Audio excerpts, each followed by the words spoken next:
Et encore une fois, je le répète là, hein, c'est pas contre le département de police, puisque les agents n'y sont pour rien pour la plupart. Mais il y a des agents comme des agents, des officiers supérieurs comme 95 et le capitaine 22 qui doivent manger effectivement. Eh bien, bonjour à tous, chers téléspectateurs. Aujourd'hui, on se retrouve avec deux anciens agents de la LSPD qui ont été licenciés. Donc, ils ont quelques mots à dire sur le fonctionnement de la LSPD et ce qui ne va pas pour eux. Donc, je vais leur laisser la parole. Ils vont se présenter à tour de rôle et puis on va leur enchaîner quelques questions pour voir un peu ce qu'ils ont à nous raconter, hein. Bonjour. Bonjour.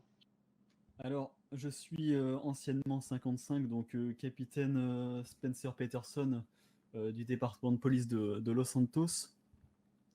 Donc, j'ai gravi mes échelons depuis un moment déjà. Donc, effectivement, c'est le commandant 22 qui m'a suivi jusqu'à maintenant et qui m'a fait gravir les échelons au sein du département. J'ai notamment été chargé du passage des formations de permis de port d'armes auprès des citoyens ainsi que des agents de police. Et je pense avoir tout dit qui peut vous intéresser. Je vais laisser mon collègue se présenter brièvement, étant donné qu'il est caché. Moi, je suis un ancien sergent-chef. J'ai eu une ascension assez fulgurante au sein de la SPD. En un peu plus d'un mois, j'ai fait de cadet à sergent-chef. Et hormis la charge des cadets, aucune mission particulière de longue durée m'a été affrétée. Ok, monsieur. Donc, que nous vaut votre visite aujourd'hui dans notre studio, hein? Qu'est-ce qu'on vient faire ici? Donc on vient effectivement vous communiquer au sujet des dysfonctionnements au sein du département de police et des choses qui concernent certainement, et c'est le cas, le commandant 22, qui est à l'origine de mon licenciement dernièrement, dont je n'ai pas été tenu informé directement. C'est même plus global, hein, ça concerne la C'est même plus population global, directement de la effectivement. ville, hein.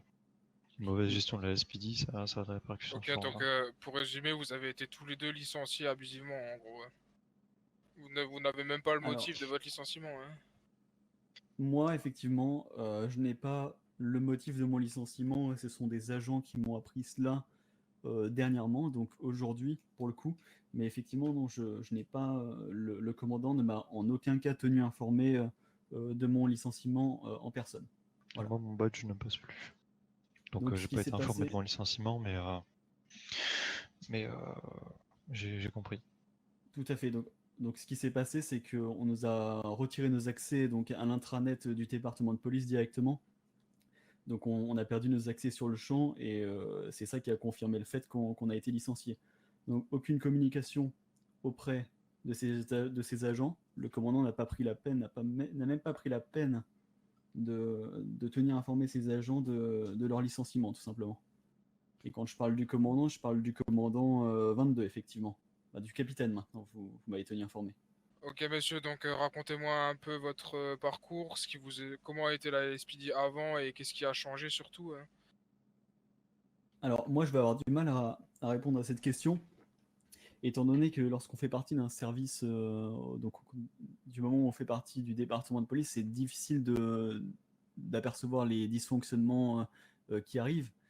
Mais une chose est sûre, c'est que je vais laisser mon collègue s'exprimer, qui a beaucoup de choses à dire au sujet d'une certaine unité qui a été mise en place au sein du département de police, donc l'unité spéciale anciennement gérée par 04, dernièrement gérée par 04 plutôt.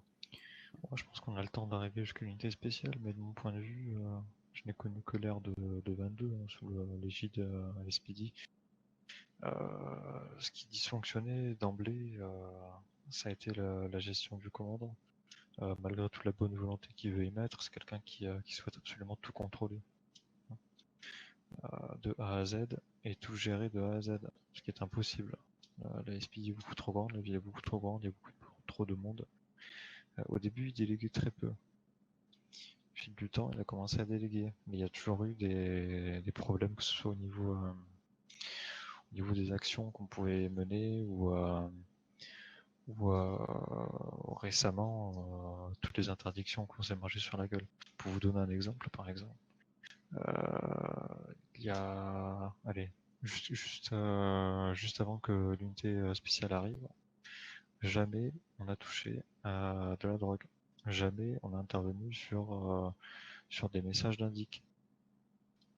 Pour vous donner un ordre d'idée, faire de l'illégal dans cette ville, c'était gratuit. On avait interdiction de toucher à ces domaines-là.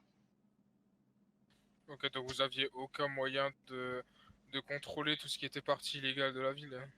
Si, on avait sans doute les moyens, mais le commandant Oui, les vous a aviez jamais interdiction mis en plutôt œuvre.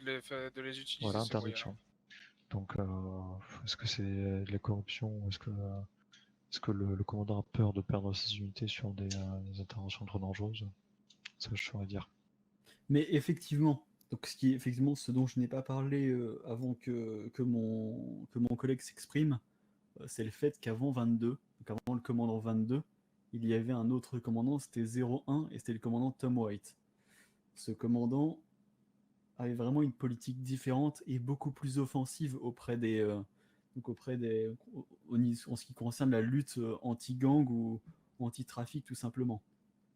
Donc certes, il était proche de ses hommes, mais il était aussi impliqué dans des affaires de corruption à grande échelle notamment. Et c'est ce qui lui a valu son licenciement et sa mise en examen.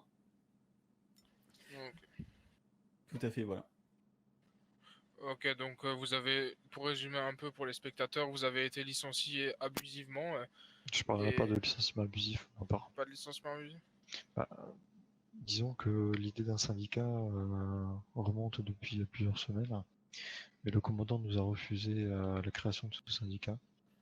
Il vous a refusé la création d'un syndicat Ouais, au sein de du la coup, LSPD. on s'est regroupé en guilde informelle d'agents, mais il nous a très vite repéré. Hein. Ok. Donc bon, Donc je vais pas parler de il s'est licenciement rendu, il abusif. s'est rendu compte que vous faisiez entre guillemets un syndicat dans son dos. Ouais.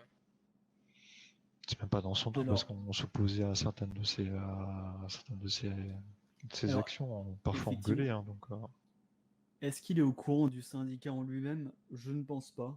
Je ne pense pas il a qu'il été, est on au en parlait courant. de ça hier. D'accord, très bien. Donc Hier ou il est au aujourd'hui, je sais courant plus. du syndicat, effectivement. Bon, effectivement, il y a certains agents qui ont créé un syndicat. J'ai moi-même été au sein de son syndicat avant que mon opinion diverge de ces agents de police. Donc je me suis mise à l'écart pendant un temps, effectivement.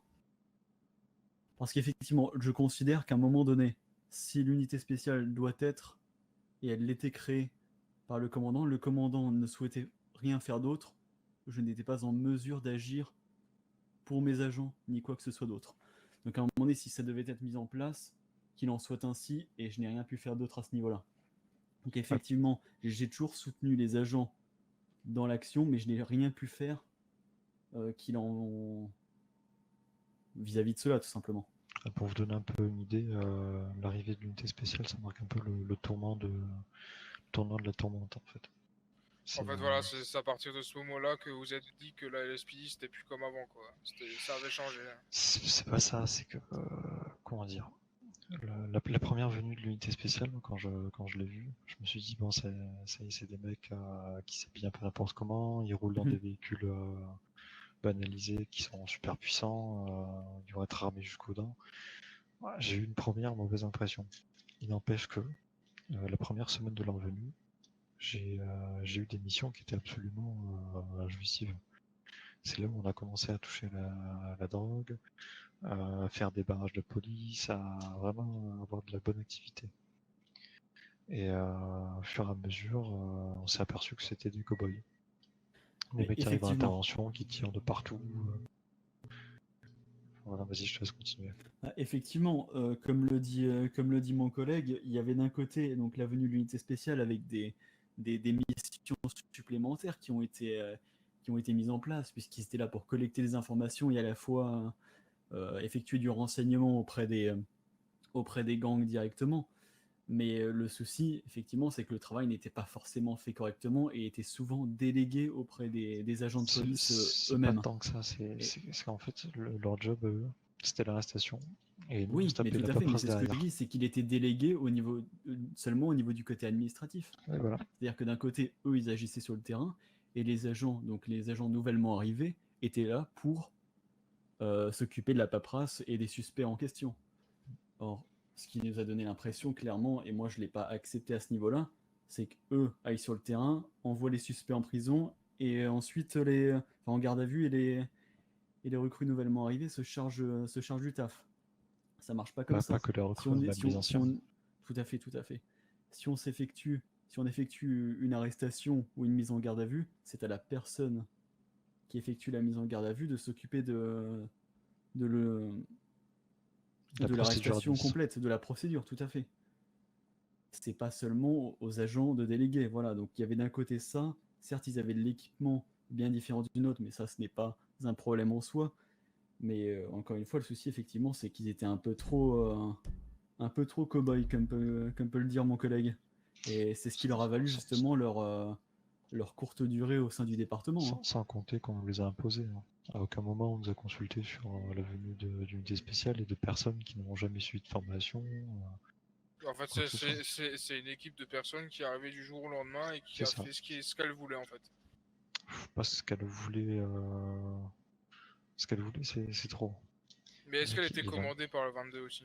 C'était 22 qui les commandait. Alors, effectivement, Alors là, ça a beaucoup le changé. commandant 22 avait, officiellement, il avait le commandement sur cette unité.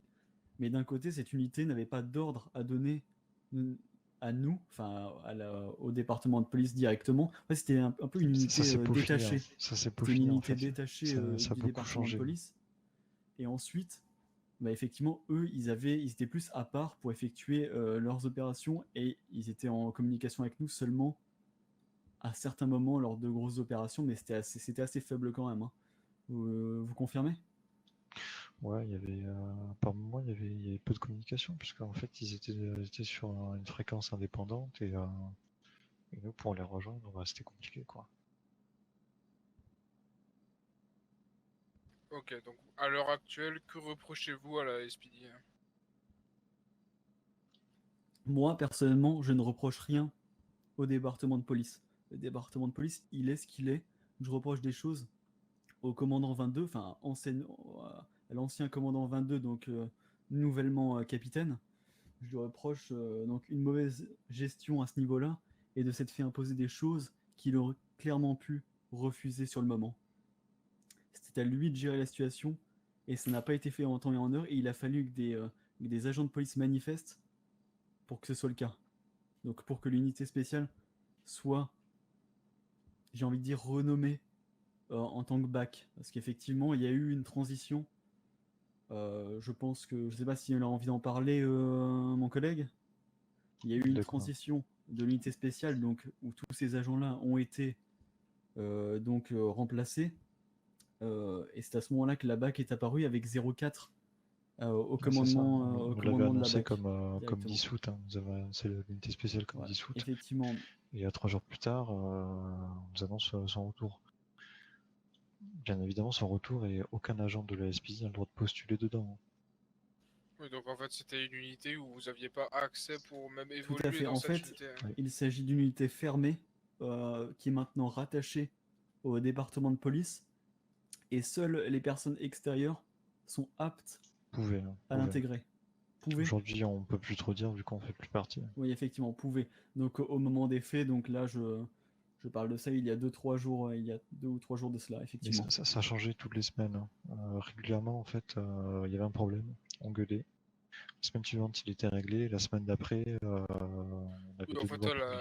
ils ont fait des tests avec une unité qui, au final, est toujours en C'est pas test des vu que ça tests. évolue. Hein. C'est pas des tests. C'est tu tires et tu regardes ce que ça fait. Mais c'est pas des tests. Il y a rien de prémédité là-dessus. Honnêtement, la SPD, ces 3 dernières semaines, c'est une girouette. Hein, dès qu'il y a du vent dans un sens, elle part dans ce sens-là. Et si le vent il change, pareil, elle change. Là, je parle pas de question d'adaptation. Là, c'est plutôt une question de si ça gueule d'un côté, ben, ça rectifie de ce côté. Tout le merdier qui a remué là pendant 3 semaines, c'est principalement autour de l'unité spéciale qui était clairement des cow-boys et qui, je pense, ont dégradé l'image de l'SPD auprès des concitoyens, qui en plus nous ont piqué notre taf, toutes les parties intéressantes de notre taf. Et ensuite tous les droits qui nous ont été retirés. Par exemple, avant on avait le droit de tirer dans les nœuds d'un suspect ou de 5 minutes de course-poursuite. Là, ce droit-là nous a été retiré il y a 1 ou 2 semaines, je sais plus quand. Et ça a ensuite été remis en place. Donc voilà, le Voilà. souci, c'est ça. C'est que d'un côté, moi, je ne reproche pas personnellement au département de police, puisqu'il n'en est pour rien. Je le reproche directement au commandant de ne pas être capable de statuer les choses directement. Et il change d'avis, effectivement, toutes les semaines, si ce n'est tous les 2 ou 3 jours. C'est Rien jamais la même chose. n'était On n'a pas écrit une- aussi. Hein. Rien on n'a n'était pas un écrit, hein. département de C'était police uniquement stable, informel. en fait. Oui, en fait, chaque jour, vous arrivez, vous prenez votre service et vous savez pas ce qui a changé, quoi. Tous les jours, ça change. Si, quand même, on se tenait au courant, on communiquait, mais en fait, ça, dès Ouais, qu'il y avait une ouais, c'est réunion, en fait, ça changeait, quoi. Ouais, c'est une façon de dire, c'est en fait, ça change toutes les semaines, quoi. Voilà. Tout Ouais, à mais fait, c'est ça.